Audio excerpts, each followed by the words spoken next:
It is clear that we will have to adapt to and mitigate climate change. This has brought about advances in geoengineering. There are two ways that geoengineering can help to mitigate climate change.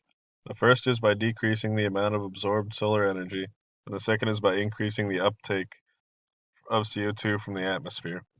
Removing CO2 from the atmosphere will be explored here as a mitigation technique. CO2 scrubbers are one of the ways CO2 can be removed from the atmosphere in order to mitigate climate change. It works through chemical reactions, capturing the CO2 and storing it. This stored CO2 must then be disposed of where it cannot re-enter the atmosphere. Another way is to increase the amount of biological absorption of CO2. This can be done by simply planting trees.